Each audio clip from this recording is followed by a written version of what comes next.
Hello and welcome to Centrist Ads. My name's Adam Radford. Joining all the way from Sandbach is Kieran Seymour. Hello there. Oh gosh, what an introduction. Sorry. There you go, the struggle is real. And joining all the way from Salford is Alex Negad. Hello. Joining us from London is Mr. Steve Akehurst. Thanks for having me on. Very happy to be here. Whereabouts in London are you, Steve? I'm in southeast London at the moment, in Deptford, just very near Greenwich, and yet very happy to be here, despite being neither a centrist nor a dad. Well, it is tongue-in-cheek. I'm not a centrist or a dad. I wouldn't describe Alex as that. I don't want to say about Kieran because he is a counsellor, so I don't want to pin down his political leanings necessarily. I am a dad, and I don't know if I'm a centrist. Probably in some ways. Centrism is very much in the eye of the beholder. I've had enough internet hate mail over the years to suggest that I'm a centrist, so maybe I can. One of us.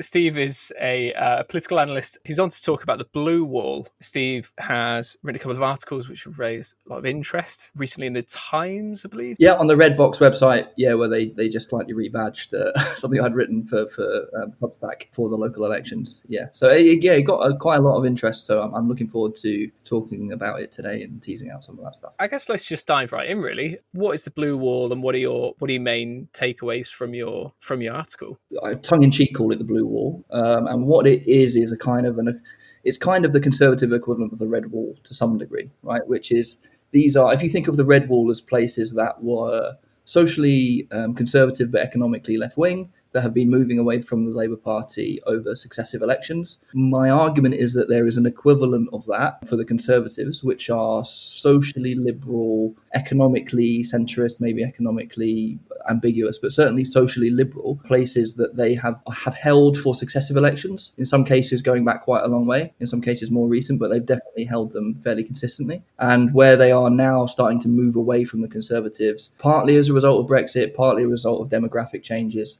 And my argument is that this is like what we should think of as a third electoral battleground heading into the next election. So you've got the Red Wall, you've got Scotland, obviously. You do have some more traditional marginals, but you have this third battleground, in my opinion, which is these kind of socially liberal seats, largely on the outskirts of big cities, which have traditionally been held by the Conservatives, but which the Lib Dems and Labour are within striking distance. And we can talk about how this has emerged and what this means, but basically my argument is that this kind of slightly more Remain-leaning electoral battleground is really important when we think about the next election and also political party strategies. And yeah, maybe we'll get into some of that. When you say socially liberal, and I feel like, much like centrism is in the eyes of the beholder, I feel like socially liberals sort of got 100 different definitions depending on who you ask. Yeah. Are there sort of key social policy positions that attract these sorts of voters that are threatening the Tories there? Are there any key issues, or is it sort of more a general ethos? Well, yeah, I mean, there's lots of proxies for what we might think of as social liberalism.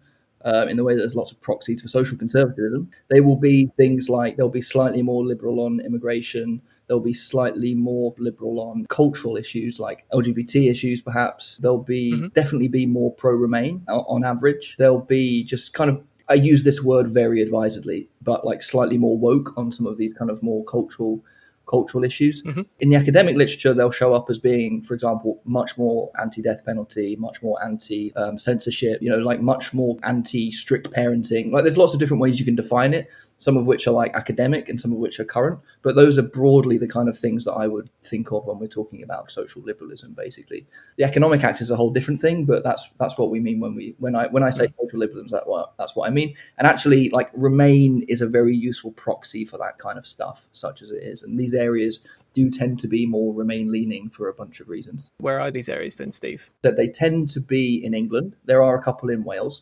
But where they are is basically places where the Conservatives have consistently underperformed. Places like Wickham, Truro and Falmouth, for example, Altrincham and Sale West. I think one of your presenters is from Salford, so not far away from there. Chingford and Wood Green as well on the outskirts of London.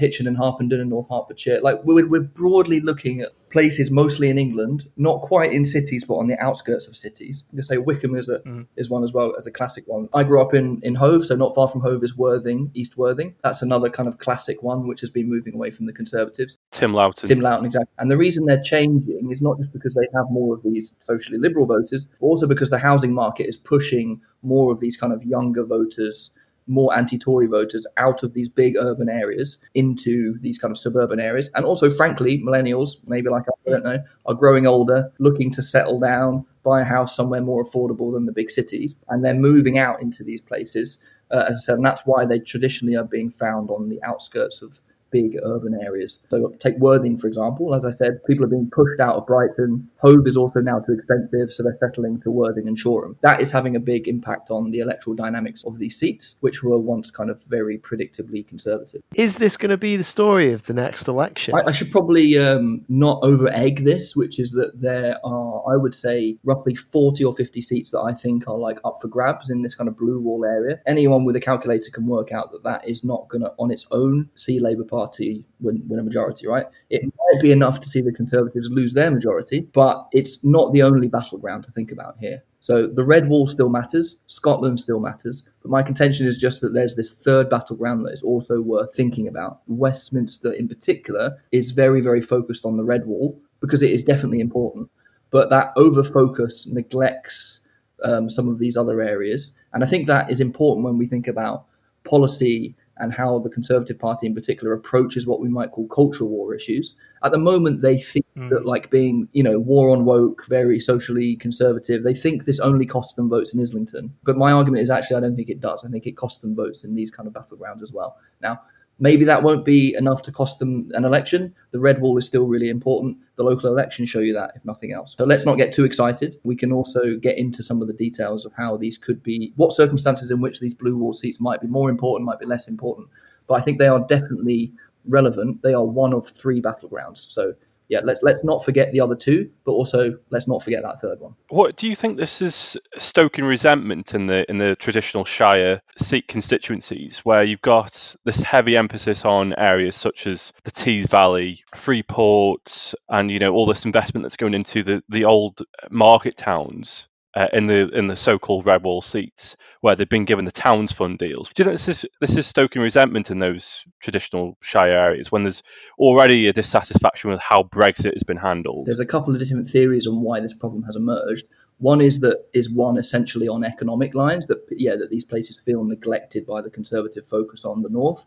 I think there is a bit of that potentially, like we'll get into this maybe, but the Conservatives lost seats in Kent, lost seats in Oxfordshire. Maybe in these kind of more shirey places, there is a bit of like feeling of they've not had much love from the government.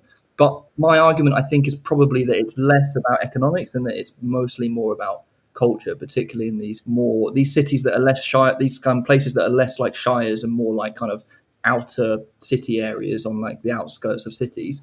I think you're mostly looking at a couple of things. I think, firstly, the population that live in places like Worthing, Altrincham, Hastings, Watford, these were already quite socially liberal demographic, and they've turned against the Conservatives because of Brexit, because of a whole bunch of things that are picking them off, perhaps to do with the housing market. But in addition to that, the composition of those places has changed because people are moving out of big cities and settling in there.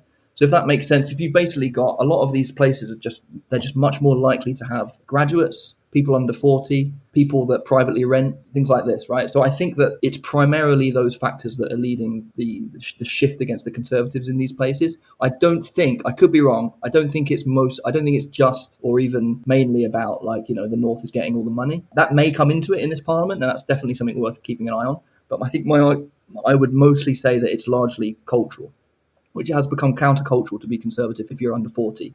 I think that is what is playing through in a lot of these areas. They're disproportionately young. As I say, they're disproportionately private renter. And some of that is about economics and the housing market, but a lot of it is about culture. You all live in this country. You know that we've sat through the last 4 or 5 years of this kind of endless culture war. I think, while that gained the Conservatives, lots of socially conservative votes, I think it has basically lost them a lot of votes among the under 40s, and that is mostly what's playing out here. But yeah, I'll definitely be interested to see if this other thread of the North gets all the money plays through in some of the kind of more comfortable areas like Tunbridge Wells or Kent and those kind of places. There's not just one party for dissatisfied voters to go to. When people in these areas are turned off by the Conservatives, does there seem to be a front runner for where they're flocking to? Okay, so this is a great question, okay, and this is one of the things that will determine whether this shift or this dynamic actually costs the Conservative Party or not. It's about how fragmented these voters are among the three left parties that we have in this country, right? Sometimes politics is not that complicated. There's one right party, there's three left parties, Yeah. Fragmentation among those parties is a really big problem. At the last election, it was a bit of a mix. Some places they went Lib Dem, in some places they went Labour. And that's one of the reasons the Conservatives held on in a lot of these places, is that there was not really any tactical voting, no progressive alliance. So they mostly split among Labour and Lib Dem. In 2017, Labour managed to consolidate a few more of these anti-conservative voters in some of these like liberally places. But some of the sort of reservations over Corbyn basically meant that there was still a fairly high Lib Dem vote. One of the interesting things about next time is the emergence of the Greens, which is like another place they could go. Yeah. Now, this is a problem because, or at least it's a problem if the Labour Party wants to care about these seats. If they don't want to care about these seats, that's a different conversation, right? But if they do, then they definitely have a problem of how do they consolidate this anti-conservative vote. My argument is a tentative one, and it's a very unpopular one in the Labour Party, is that I don't really see how the Labour Party can care about these areas and not do some kind of deal with the Lib Dems or the Greens about standing. Now, that gets complicated. Would the Lib Dems accept it? Would the Greens accept it? Where do you draw the lines on where that deal is? Whatever. But I think your point is exactly right, which is that the trouble is that there is an anti-conservative vote in these places, but it fragments across the different parties. And you saw in the Peterborough and Cambridgeshire by-election for the mayor, right? Now, the Conservatives lost that. Why? Because there were second preferences, because people could transfer from Lib Dem to Labour, and they did. And that's why the Conservatives want to change that electoral system. Yeah. When this kind of anti-conservative majority, let's loosely call it, in some of these places gets together or coordinates, it could be really lethal for the Conservative Party. But they largely don't, and that's why the Conservatives have held on to a lot of these places, because no matter what campaign groups tell you, people are not very good at voting tactics. I think we're so used to seeing in the media just everything about the collapse of the Red Wall and stuff. And I'm sure we will hear more of that, but we might hear more of this going forward. And I think the local elections are probably a prime example of that. Hartlepool falls first. All of a sudden we're seeing, it's the Red Wall collapsing again. But actually then you look at what happened in like Oxfordshire, for example, you go, hang on a minute, what's going on here? This is a bit unusual. But obviously that didn't get the coverage that Hartlepool did, because it wasn't a by-election for a start, and it came later. It seems obvious when you list the reasons, and people moving out of London, getting further away from that commuter belt growing and getting bigger. London house prices too expensive. So yeah, I'm fascinated by it. Really am. One of the things, Steve, that we saw in Oxfordshire was that, and this is come from somebody who was a paper candidate, chaps, and got absolutely eviscerated. There was an agreement in Oxfordshire between the Libs and the Greens, and where they stood a good chance of winning the seats, the other party would stand down. And this resulted in the leader of the council, a Conservative, being unseated, for example. It didn't lead to massively sweeping changes, because the Conservative vote is still fairly popular in that part of the world where I'm from. But it is this sort of more socially liberal, I guess, kind of small business minded conservatism, rather than this socially conservative sort of approach, which seems to be pretty much in the ballpark that you've pinned this down as. Really, were there any other stories? Obviously you mentioned one of the mayorals. We've spoken about Oxfordshire, but are there any sort of key poster children for this blue wall shift that's taking place? Yeah. So in the local elections, there were a couple, right? We have to think of this as a funnel. Like, not all of these areas are like close to being tipping towards Labour, right? Whitney is probably not going to go Labour in the next election, but those are kind of at the beginning of their journey away from the Conservatives, I would say. But some of the places are a bit closer. So like we should just probably think of it as a spectrum, and instead of thinking that like Tonbridge is going to go Labour next time. Even with that caveat, yes, there were some really interesting ones. All right, so Tunbridge Wells, for example, the Conservatives lost control of. Through a mixture of losses to the Lib Dems and Labour. The Conservatives lost in places like Kent as well. They lost seats in Kent. I mean, if you look through the places where there were the biggest swings against the Conservatives and towards Labour, you can even find seats, like you said, in Oxfordshire and even places like Surrey as well, right? And there are even a couple in in Essex, sorry. Okay, so like those were some interesting ones, and they're kind of titillating because everyone thinks of those places as like very posh. That is part of the same phenomenon.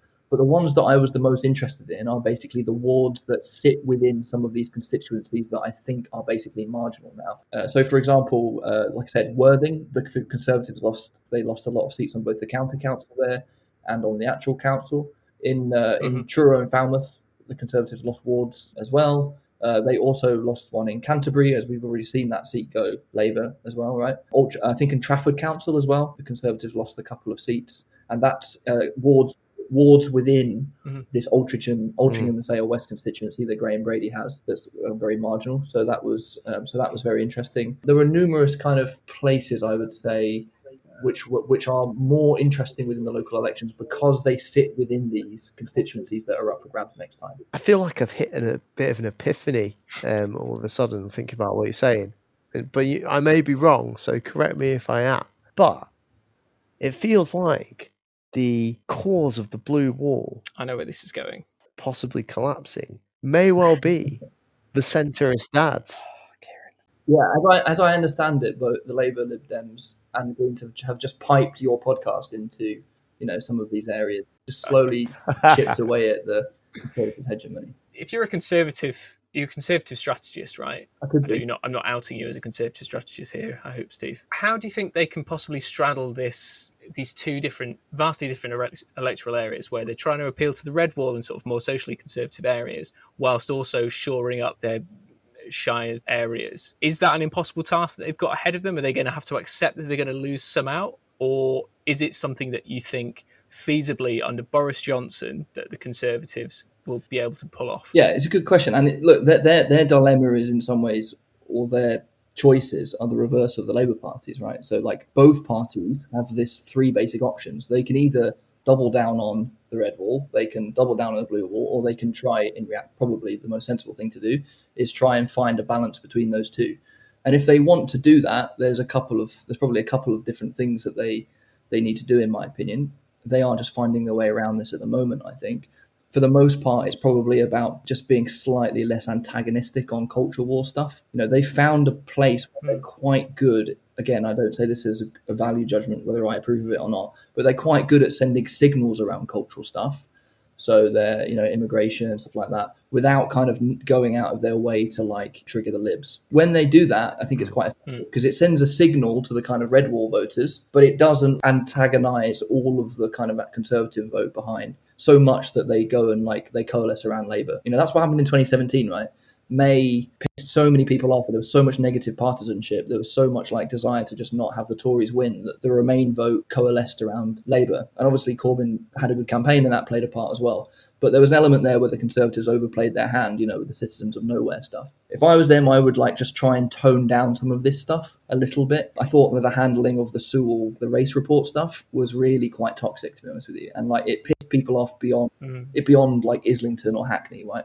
There are lots of young people under 40 who would consider themselves to be broadly anti-racist or whatever, and that stuff would not have sat well with them the way that they went out of their way to say racism isn't a problem or whatever, or the way they handled the communications around it. If I was them, I would do a bit less of that stuff. There's different ways you can subtly send signals, but I think if they really care about these areas, they need to tone that stuff down as number one. And the other one is housing as well, I would say. A lot of these places have high amounts of renters and or a lot of the people that are in these blue wall areas have been shafted by the housing market in one way or another.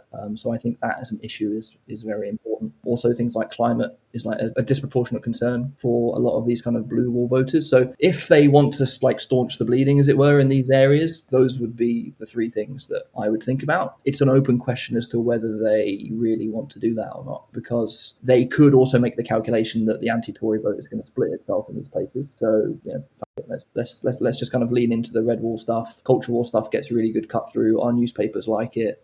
I can see the dilemma they have. If they want to chart a course in terms of battlegrounds through the middle, they have to kind of chart a course through the middle in terms of their tone. Of course, if they don't care about these places or they think they're worth it as collateral damage, that's a different issue. Were there voices from the Conservative Party voicing what you've said after the local elections, saying, look, we've upset a lot of people with the approach. It might have won a few seats elsewhere, but it's cost us, and it's specifically these sorts of socially conservative messages that you've been talking about. Is this something that the Tories are coming out with publicly? Yes, there was a bit of it. Now I can't remember if it was Kieran or if it was Alex who mentioned are we neglecting the South by investing in the North? Their comments were mostly along those lines. So I can't remember who it was, but I think it was the leader of Worthing Council and maybe someone in Kent as well, who basically said, All the money's going into the north. Don't forget It about. was Worthing, yeah. Yeah. So in effect, their analysis was economic. My analysis is cultural, but they definitely still were like very aware of this problem. Also, when I wrote my article originally, I was quite surprised by how many what we might call moderate conservatives tweeted it, shared it, engaged with me, messaged me. So this is an argument that people within the Conservative Party are aware of. They're just given the unbelievable gains the Conservative Party has made in the Red Wall, it's just not a kind of argument that has had much traction in the last couple of years because they keep taking these places in the north, right? So it's just very hard for like moderate conservatives to get traction about, oh yes, but what about Worthing? What about Wickham? It's very difficult for them to do that. And you can sort of see why, because Hartlepool was such a crushing victory for the Conservative Party. It suggests that there's maybe more of these kind of red wall places that the Conservatives can win next time. So it's definitely a live argument within the Conservative Party. It occasionally creeps out into view. I mean, it occasionally creeps out into view from people who have things to lose in those areas, right? Sitting MPs, sitting councillors. Whether they get listened to by strategists in Conservative HQ, I think I'm not in a place to tell you whether that will happen or not, but I do think it's like a live argument. Yeah. And I mean, I do find your research absolutely fascinating, Steve. It's brilliant. Do you think that the sort of the media and the sort of centre to right commentariat, like Matthew Godwin and your Dan Hodges of the world, do you think that it's sort of a race on their part to prove the point against you that the likes of Doncaster Central and Normanton and Pontefract with Yvette Cooper and Doncaster North with Ed Miliband, and obviously the Batley Spen by-election coming up. Do you think they're eager to prove the point that no, your research is more of it doesn't really matter that East Worthing's majority gets down to about the 2,000 and doesn't turn Labour? If the Brexit Party vote just keeps topping up the Tory vote, what do you say to the likes of Matthew Godwin when they seemingly like they're debunking your research and just completely just not acknowledging it in a way? There's definitely a lot of people who are kind of keen to push back on this and who have said, the Red Wall is definitely much more important, and Matthew Goodwin's one of them. And actually, his article in response to my blog was like a very thoughtful argument. And actually, to be fair, his argument was basically the Labour Party still has like places it can lose in the Red Wall, and therefore it can't afford to take its eyes off a sole focus on the Red Wall, right? And Hartlepool did show that could be true, right? So I'm not, I'm very open to this argument, and I think if Hartlepool was a feather in the cap of that rebuttal to some degree. Now, how typical Hartlepool is of these is hard to know. It was a by-election. It had a very high Brexit vote. Not all of the Red Wall areas that Labour held last time have very high Brexit votes. I still think if the Labour Party is doing well nationally, it holds on to a lot of these places. It went into Hartlepool doing very badly nationally. But maybe I don't want to kind of bore your listeners by getting into an argument about what the national swing does and all the rest of it. But broadly, I think if Labour is on 37, 38% in the polls, it holds a lot of these Red Wall areas just because of the national swing alone. If we zoom out a bit, my argument against people like, or rebuttal to Matthew's argument, is to say the same thing as I said at the top here, which is, yes, these Red Wall areas still matter, okay? So I'm not arguing, or at least I don't think one should probably sensibly argue that the only place that matters in the next election is these like Blue Wall areas, okay? There's clearly more ground the Conservatives could take in the north in Leave areas. They haven't done yet for a bunch of reasons. All I'm saying is there is this third battleground that both parties need to balance off against each other. If I was the Labour Party and I was the Conservative Party, I would not be gambling all on red. I might put it that way. Whereas people like Matthew would say they should gamble all on red, and people like Dan Hodges would say that as well. And in part, that's because that would lead to a strategy that brings the Labour Party closer to their views on like various social issues, and also because it's a plausible electoral strategy as well. So hopefully, I haven't blathered too much there, but I'd say that's like broadly what my response to his argument would be: is yes. You shouldn't assume the Blue Wall is the only thing that matters at the last election. I also didn't ever really make that argument. It's just one of three battlegrounds. I just think at the moment it gets forgotten about. The way I see a route for Labour to turn the tide by the next election, I think they need to really, really hammer the electoral reform stuff and devolution. Go big, start talking about like federal states, start talking about real devolved powers for the north and different areas. But then I wonder, if that might appeal to the devolved countries and to the north, do you think that would appeal to these blue wall seats, or would that actually turn them off? If we say that like the Labour Party wants to find something that unites what we loosely call the red wall and what we loosely call the blue wall, obviously these terms are slightly abused and stretched in lots of ways, but let's just say we go with that as a shorthand. What are the issues that bring them together? So the issues that divide them are cultural issues. The issues that bring them together are largely economic, and this is where it's important to be precise as well about where we're talking about. It's probably going to be very hard to bring like Tunbridge Wells along with like an argument for economic redistribution or whatever. But it's not going to be that difficult to get something like Worthing, because a lot of these like people under 40 and graduates are socially liberal, but they also do tend to be left wing on economics. In the same way that red wall voters tend to be socially conservative, but they do also tend to be left wing on economics. So I think the most fertile ground for bringing these groups together is largely economics. Now, that is very hard to do from opposition, and I'm not pretending that the task for the Labour Party is easier than it is, but I think that's the ground in which they'll be brought together. I think you're right, and I am also curious about what we might call this kind of constitutional stuff. So I think there is maybe an interesting thing there about power and control over your life and like, the way that democracy and the way that politics happens, what we might kind of broadly call a kind of constitutional populism. I do think it could be interesting and it could work in the South among like liberal voters who are like tend to be more pro-electoral reform anyway, but also maybe potentially among like the red wall voters who are less like into electoral reform but are more into arguments about like the way that Westminster has become like remote and stuff like that. So things like citizens' juries and all these kind of different interesting ways in which our politics could be reformed.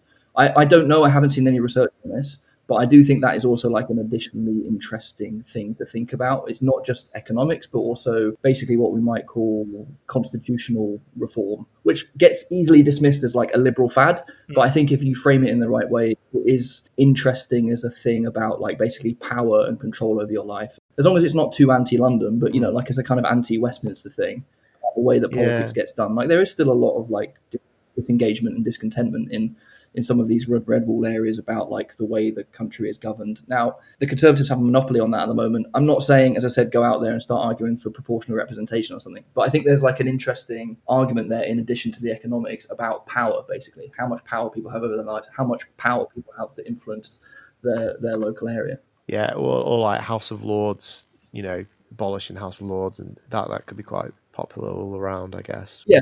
I would imagine that like that would get some support as well, right? Again, you just have to think about how you couch this, and it can't become like the AV campaign. There's lots of ditches that kind of constitutional stuff can die in. But I think that there is like, again, I don't know for sure. I haven't seen any polling on it, but I wouldn't be too dismissive out of hand as something that's only the obsession of liberal Remainers. I think you can make it work for both potentially. That would be my hunch. And in terms of not alienating the South and the blue wall, I think as long as you're not making that argument, it's like the South has too much power, London has too much power. I think as long as you're not doing too much of that, like what I might call kind of Burnhamism, then I think it could be an interesting area to explore. But I'm guessing here, right? I haven't seen anything. Just before we wrap up, so I can come back to this particular episode at the time for the next general election and say, Steve Akehurst called these out. I think for the next general election, we will be seeing Steve replacing Jon Snow or John Curtis. He's going to be on one of the live shows on BBC. That's my prediction. Get him a swingometer. Yes. And where are the sort of the most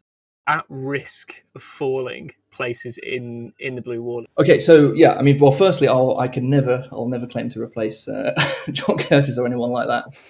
This is very much like amateur psychology, right? This is something I did as a kind of late lockdown project. I'm glad that it stood up so far. It could the could fall out of it. We'll see. And as I said, it's important also to not overegg it. Like as I said, the red wall still matters. Scotland is still massively important.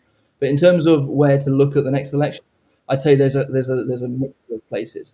I personally think like somewhere like Wickham is a really interesting place to keep an eye on. It's got a 4,000 majority, which is quite large, but in the last election in 2019, it moved towards the Labour Party, right? So not just that the Conservative swing was weak, it's that there was actually a swing to the Labour Party. That is unusual in the 2019. It suggests there's something quite a lot going on there. So I'd say Wickham, that's got Steve Baker in it. Who's quite a right-wing Conservative MP. That'd be class. Yeah.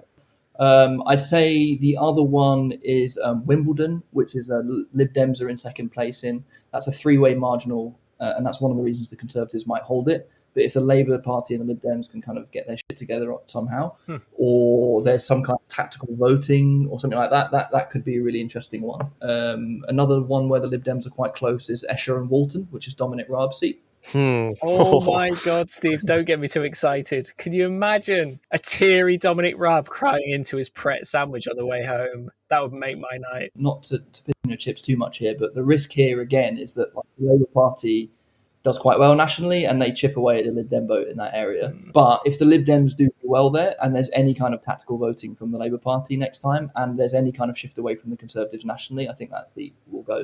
Another one would be Chingford and Wood Green, which is in Duncan Smith's seat in outer London. The Labour Party should have taken it last time, really. And I think that's another one that could be really worth keeping an eye on. Where else should we go here? So I think Graham Brady's seat in Altrincham and Sale West is really interesting because it's that outside Manchester, getting a lot of people moving out from like the big city. It's a very liberal place anyway. The local elections there were quite bad for the Conservatives. So I think that is a really interesting seat to keep an eye on as well. So those would probably be my ones to keep an eye on. They're not all, you can go and see my blog and you can see them ordered by majority. There are places with smaller majorities than somewhere like Wickham, but I just think the trends in those places are really interesting and could make for some kind of counterintuitive kind of losses in the right national environment. It's a bit like Canterbury came out of nowhere, right?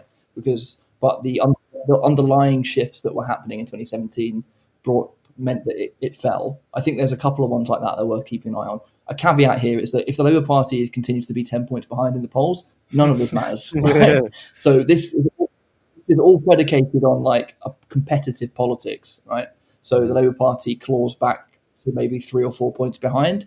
In that scenario, some of these places become very important. If the Tories are 14 points, 10 points up, like, forget it. None of this matters. What I'm talking about here is that, like, if we get an election scenario that's, like, roughly analogous to 2017, or even how it was 3 or 4 months ago, where it's, like, 3 or 4 points conservative lead. In that kind of national tight environment, if these trends continue, that's where some of these places do become very important. But yeah, let's cool our jets a little bit. If the Tories are 15 points up in a couple of years, everyone's fucked. Forget about it. On that high note of everyone's if the Tories are that far ahead, we'll have to wrap it there, really. Really enjoyed having you on, and I'm sure that a lot of people listening have really piqued their interest in this. Where can people find more of your stuff and subscribe to more of your research and your writing? You can follow me on Twitter. It's at Steve Akehurst, Akehurst.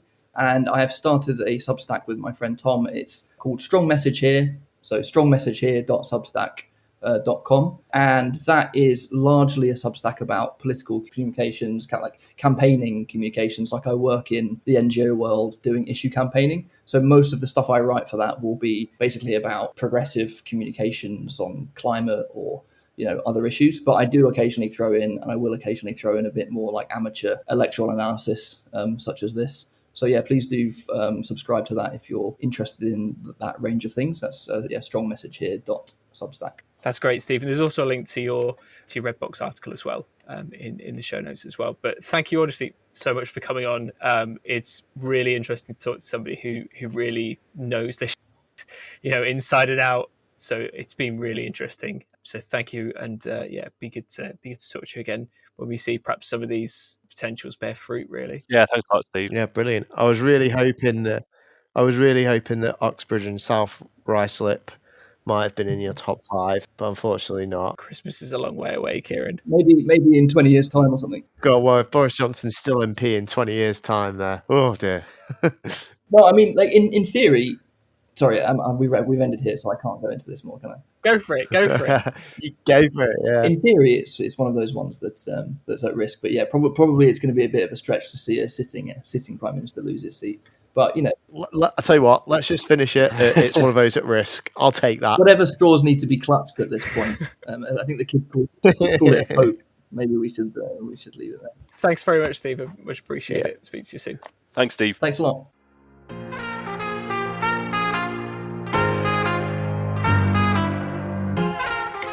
Again, before we move on and talk about the elections now that the dust has settled, as we're recording on the 17th of May, what have you been up to for the past couple of weeks, Kieran? I had a nice, proud centrist dad kind of moment with Jensen. Went to a supermarket. He said he misses Blair.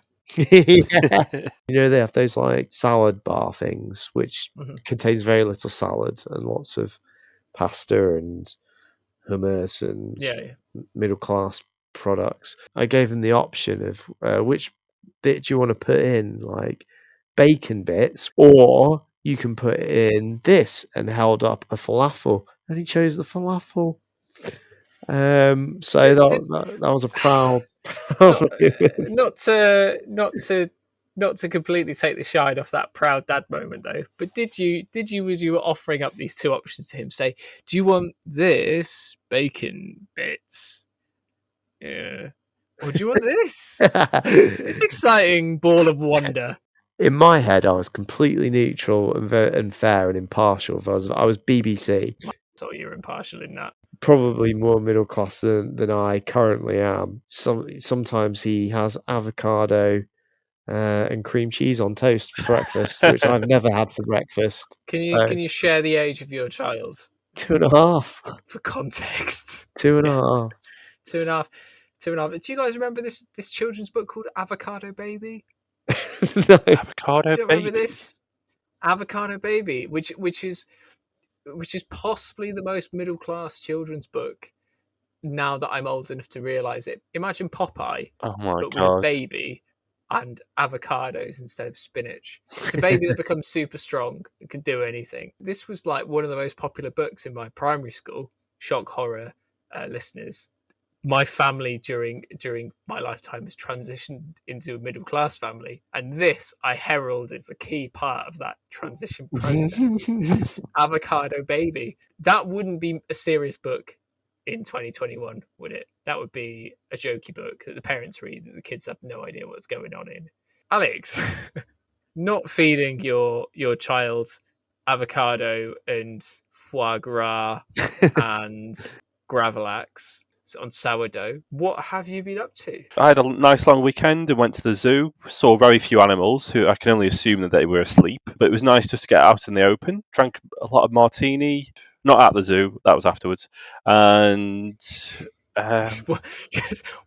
the idea of you and your missus walking around the zoo, martinis in hand. Could have made up for the lack of animals. I mean, we did see the elephants and we did see giraffes and. No, I didn't mean you as exhibits. I meant you walking around getting smashed off martinis. Yeah. So, and also I've got my first COVID jab this Wednesday, which is very exciting. Ooh, really? Yeah. What flavour are you having? Cool.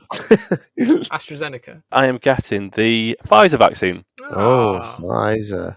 So yeah, I mean, goodness. I mean, that's what I've been up to. I mean, that's enough for anyone, I would have thought. Zoo martinis and having a life-saving vaccine lined up is not too shabby, really. Come on. Temperatures here have grazed 36 degrees. The pool has reached swimming temperature.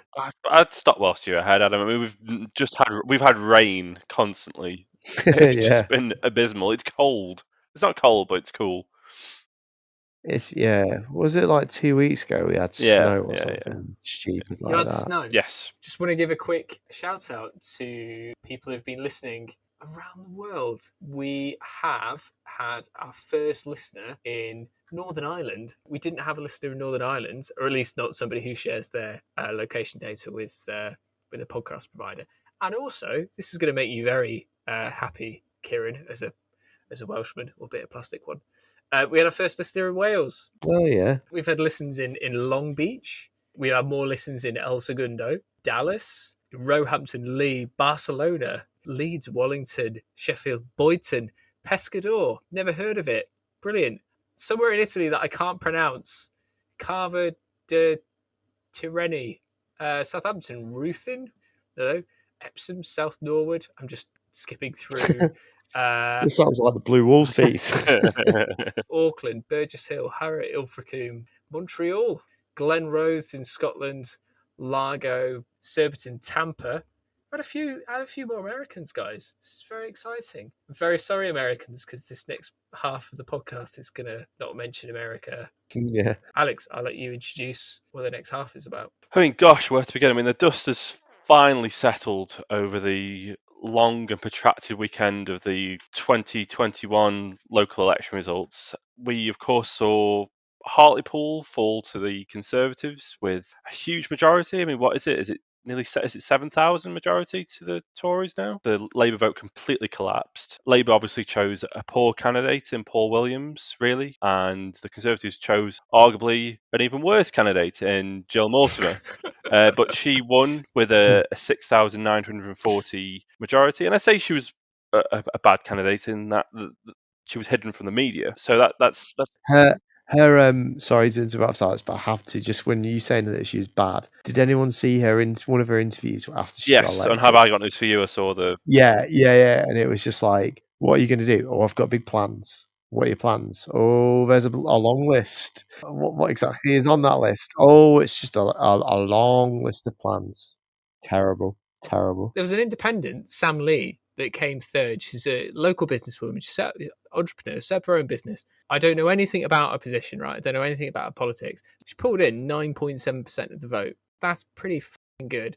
She must have been tearing her hair out to have a Conservative candidate parachuted in who can't even say what she's going to do, and that she wins. We saw, like, generally a repeat of the 2019 general election, where Labour fell further backwards in the red wall and the seats that the Conservatives had done very well in the general election. Really, overall, a disappointing night for Labour on so many fronts, because it was just really just their attack was completely bludgeoned. In the county council elections that were last contested in 2017, that were up, the Conservatives' majorities went up in these councils that Labour were predicted to do well in. Nottingham, Derbyshire didn't come to fruition.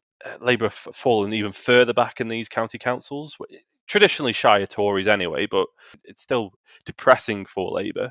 In Scotland, the SNP did well across the constituency vote, and and we did see some tactical voting which played out in the regional lists, and the Conservatives stayed the same. The SNP, though didn't get a majority, have a pro-independence majority with the Scottish Greens, and Labour fell further backwards even with the momentum of Anna Sowar, the alleged momentum of Anna Sowar. In Wales, which was arguably Labour's best hope, Mark Drayford, under his leadership, the Welsh Labour Party increased its majorities and held on in several seats, which conversely went Conservative in the 2019 general elections, such as Wrexham, the Vale of Glamorgan, and those places. With the mayoral results as well, I mean, it's a bit of a mixed picture in terms of what happened in London. Great across the board in Greater Manchester, in Cambridgeshire and Peterborough, as well as the west of England. Labour gained those two combined authorities. Sean Bailey did pretty well, didn't he? Exactly. So in London, Sadiq Khan fell backwards, and Sean Bailey's vote was up. Whether that's due to more Londoners moving out, perhaps a significantly reduced turnout. 700,000 Londoners have moved out during the pandemic, over the course of the pandemic. Wow. So that could have had an effect, you could say. But if you look at sort of the Enfield results, in particular Enfield Southgate, which is a Labour seat at the moment, the Conservatives would gain that constituency if it was played out in a general election. So really, it's a very mixed bag. And I know we've just had a fascinating interview with Steve Akehurst. Obviously, a fascinating discussion. There were some like pockets of results where Labour did very well. I mean, if you look at the Greater Manchester councils, there was a bounce, there was a burn and bounce, and clearly they did do well. But across the board, I mean, really, I suppose we'll explore in more depth. But Keir Starmer, his leadership has been Starmer slump. Starmer slump. I mean, whatever you want to call it, his leadership is damaged by the results, and it damaged even more by his general reaction. These results told us a lot, but they told us, things that we already knew, and it is a poor barometer, really. Council election results, how things are going to play out in a general election. Yeah, but they are a very poor set of results for Labour, and they really. I mean, it's a difficult conversation as to what they need to do. I mean, we always have these conversations, which I'm sure we'll explore, and I'm going to stop talking in a sec. But we always have these conversations after an election where we always discuss, there's always a discussion, Labour needs to do this. And it gets to the point where it's like, what else can they do? I mean, it's difficult to say whether or not it was a terrible night for Labour. It clearly wasn't good, right? But I don't think it was an absolute disaster. Hartlepool was a disaster. The whole election night was not a disaster. Mm. In terms of vote share at the locals, so this isn't Scotland, this isn't Wales. Labour under Starmer got 29%. That's not great, but looking back through the years, it's also not especially poor. For context, so Starmer got 29%. For context, that is higher than two of Corbyn's locals, but lower than two of Corbyn's locals. It is equal to and higher than 3 of Miliband's, but significantly lower than 3 of Miliband's locals. And Miliband obviously made a lot of gains at local elections. So in terms of vote share, it wasn't a disaster. But clearly the votes didn't happen in the areas where they needed to happen because Labour lost council seats and lost councils. Obviously gaining an assembly member in Wales. I love Mark Drakeford. He's like a gentle old tortoise. Droopy Drakeford. He's cool, isn't he?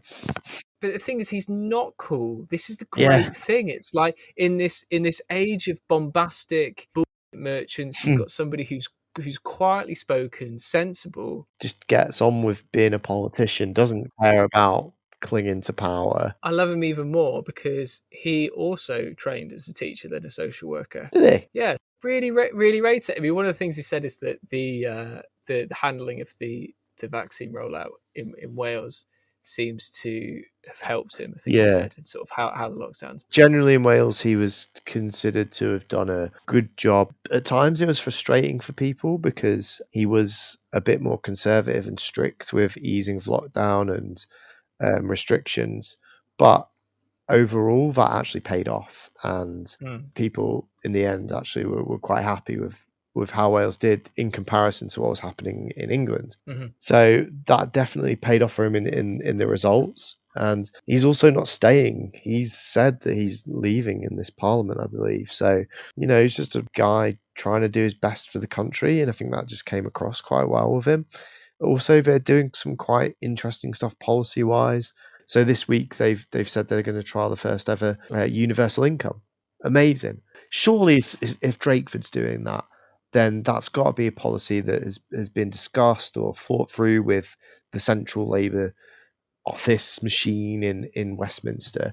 Why the hell is Starmer not doing that? Why is that not a policy where Labour are coming out unanimously now and saying, which I fundamentally think it should be, the pandemic has shown us the future of work with the rise in AI over the next 10 to 20 years. Millions of people's jobs will be redundant. You will need a universal income. It's going to have to happen at some point in the next generation's lifetime, I would expect. That's the good ending, isn't it? Yeah. But it looks like we're choosing the bad ending. Well, pulling it back on the elections. Yeah, sorry, I got distracted then. I would love to talk about universal basic income another time. But I think you're right. Pull it back to the election, like that's the problem with Starmer. Where's the policy? Tell me a Labour policy. Tell me a Starmer policy. I don't know any.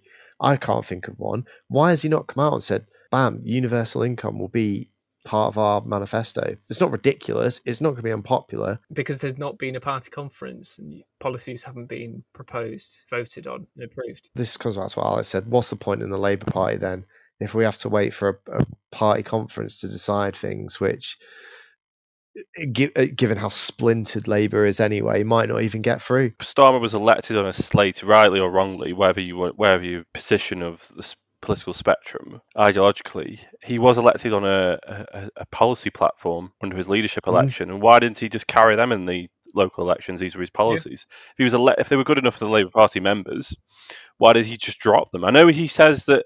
I know there is the argument I could throw back at you, Kieran. I could argue with you there and just say the counterpoint to be the devil's advocate is he's needed time to fix the Labour Party. He would be charged with playing politics during a pandemic when he should be rallying behind the flag and the government. Appreciate that. And flag country and Queen and country and all that. He's got his flags. He's had his flags. Labour doesn't have any policies. That's a problem. And you kind of know what the Tories' policies are because they're all like bite-sized. The bite-sized policies for levelling up, build back better. Yeah, and the thing is, like those snippets there, they don't mean anything. Like when you break down what they're actually doing, are they doing those things? No. Are they building 40 hospitals? They sound good, don't they? They Exactly. sound good. Build back Exactly. better. Believe in Britain. We'll build 40 hospitals. We'll recruit 20,000 police officers, even though we cut them. They stick. Jabs in Yeah. arms. That's a good one. Jabs in arms is one as well. Boris Johnson's getting a lot of credit for how well the vaccine rollout is going, and it's a lot of things are being twisted in terms of, well, if we hadn't left the European Union, we wouldn't have been able to do this. If we hadn't left the European Union, we wouldn't have been able to stop the European Super League, which don't even get me started on that. But there seems to be this sort of shift in tone between what Labour is saying and what the Conservatives are saying. And the Conservatives are talking to their base and reaching out a broadly aspirational tone, building back better, free ports, jobs, get Brexit done, believe in Britain. Caveat, I think it's nonsense. I think it's devoid of much substance, and I certainly think it's a dangerous government. But in terms of like sounding aspirational, I think they've got a very strong brand and a very strong message that they've managed to carve out. And amongst Red Wall voters, there was I take all polls with a pinch of salt, especially YouGov polls, but there was a poll that came out today. In the Red Wall, the population's got a more favourable view of the Tories than they have of Labour, which is extremely worrying, especially thinking about what Steve just said in terms of whilst the Blue Wall is a battleground, the Red Wall is a massive battleground, and there's no way Labour can do it without it. Pretty certain the election is going to be in 23. There's still time to fix this. So it's 2 years, and there's going to be a lot of bumpy, use another Johnson soundbite. There's going to be some bumps in the road ahead for the Conservative Party. He's had the vaccine bounce, that'll pass. Then there's going to be rising unemployment when furlough ends, whenever that does end. We have to pay for the pandemic still. That's going to kick in. Scotland is obviously going to be massive, and that's another thing we need to talk about actually in the local elections. So absolutely by no means is that's it for the general election, but I feel like this has been a massive kick up the backside really for Starmer and Labour generally, to be honest. And kind of moving on to post results, the way the whole Angela Rayner situation was handled was quite frankly a PR disaster. Shockingly done. There's no one there who's your kind of deft hand at the political game of Westminster, and no one with that experience to ensure that they're not making these mistakes. You need a Malcolm Tucker in that room. You need a Malcolm Tucker in the room saying, don't you effing dare sack anyone, or don't say sack, which is where it went wrong. They should have dealt with it internally and said, look, we're moving your job, we're not sacking you. Kieran Seymour does not condone workplace bullying. I do, no. Perhaps it'll be easier if we sort of break it down into regions, nations, and sort of and busk it from there. Maybe we start off with the easiest one, London. Not much really changed. Khan stayed, reduced majority, not unexpected for incumbents to have a reduced majority in terms of the votes. The Labour group in the Assembly they took a shit with the trousers on yesterday when they refused an all-party agreement to share the chairs of committees proportionally. So now Labour won't be chairing any committees. Really? Yeah. So Labour offered the most chairs because they've got the most seats. The Labour Party, the Tories, the Libs, the Greens would all chair committees. The number decided upon the proportionality of votes, and Labour wouldn't agree to it. So now Labour chairs nothing. It's not a coalition that's being missold online by some Labour MPs. It doesn't have much power at all. It scrutinises and it complains if it doesn't like these committees. But not great, is it? But nothing really seemed to change. Alex, is there much really else on London they're, apart from happy to see the back of some of the further right-wing people from the London Assembly. The small stories there is the areas that Sean Bailey gained. Mm. And that's concern for Labour in London and as a general point, because if you look at Enfield, the Conservatives gain there, that means that there could well be some sort of Conservative revival in the capital. And there's local elections next year, where every council seat in London will be up for grabs. So that'll point to where the current state of play is going into 2023, for example. So that's going to be interesting, because the big story then, if Starmer's losing support there in London, then kind of game over. Yeah. That's where Labour's core vote is now, really. Yeah. I mean, another place where Labour's core vote is, and I think perhaps the second least to talk about, really, in terms of complexity, is Wales. Things are probably going to carry on. Labour gained a seat. Shall we go head first then into one of the more complex? I'm going to say the S word. We're going north of Hadrian's Wall. And, further north than that, even though not very much changed hands. Alex, how about you kick us off? It's becoming more about where this constitutional battle lies now, the test for the Conservative government, because really with Scotland, it was a complex election where not a lot changed hands in terms of seats. Really now it's about how Johnson can appease the SNP and how it plays this referendum card now, because that's what it's pointing towards. And in fairness, there is a pro-Indy referendum majority in Holyrood. So Johnson isn't going to give a referendum unless he thinks he's going to win, and polls consistently show that he's going to win now. So what happens? How does this play out? Because if Scotland were to vote to leave the United Kingdom, Johnson would have to fall on his sword. He'd have to resign. And he isn't going to do that. He isn't going to grant this referendum until he knows he's going to win. So it's a very, very tricky battle now, what's going to happen with Scotland. I thought it was interesting that Alba fell flat on its ass. Isn't it amazing seeing people who were so cocksure falling so short? One thing I just wanted to touch on actually was the Lib Dems did have a good night with local elections. They did make a net gain of seats. They flipped St Albans Council as well, which they hold at parliamentary level. And the Green Party had a really good night as well. They fought a campaign in their individual wards where they gained seats, traditionally on the old Lib Dem battleground, of tackling local issues. And they did that very effectively, and they made gains in Bristol. And they could quite easily be, in 4 years, gain the Bristol City mayor.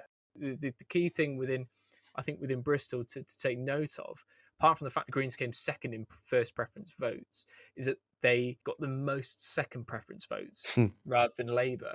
I went way back to 2005 to see the Green Party of England and Wales. Scottish Greens are a different party. Green Party of England and Wales net gain and loss of councillors at UK elections. Since 2005, they have made net gains every year except for 2. This year it was 88. See, last year there wasn't an election. 2019 plus 194, 2018 plus 8, 2017 plus 1. But it wasn't a loss. I won't rattle off the numbers, but that's impressive.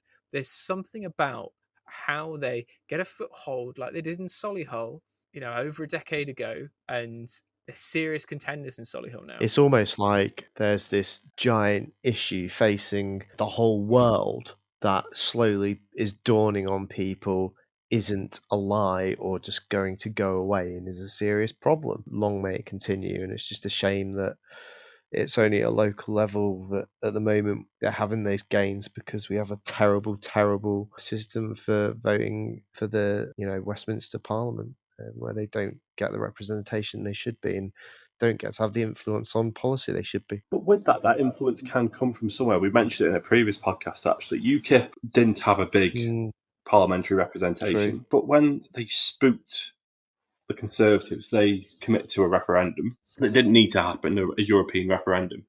And they spooked the Labour Party as well, because there was that control on immigration mugs under Ed Miliband's leadership.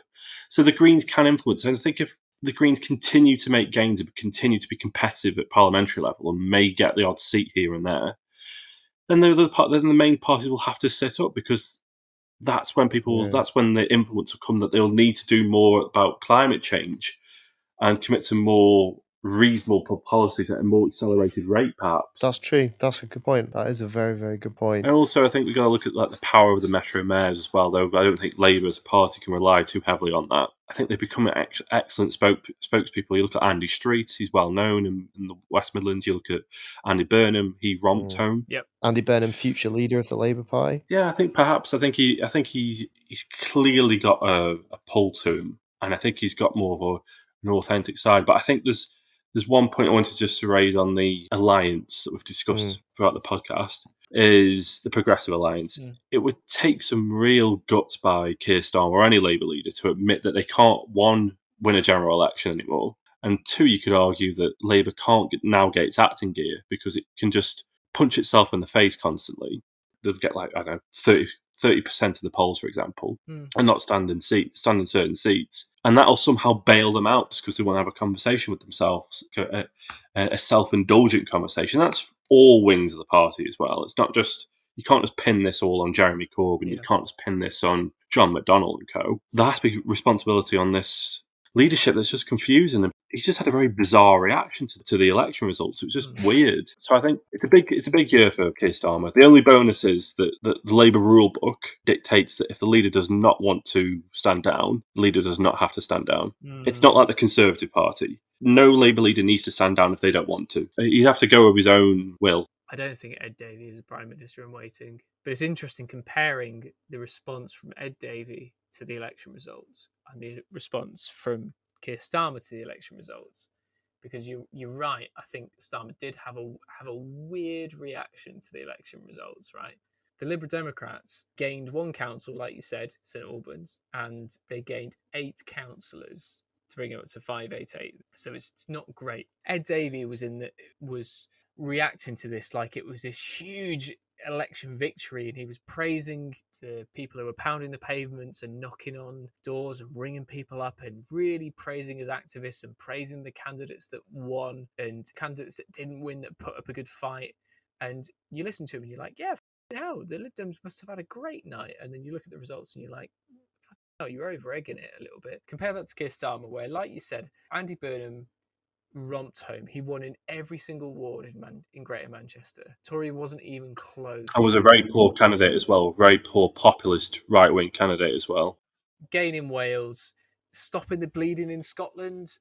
You know, at the last election, Labour lost 17. They lost 2 this election. Gaining mayors, holding London. Keir Starmer had a lot to shout about, and people would have said, well, yeah, what about Hartlepool and what about losing hundreds of councillors?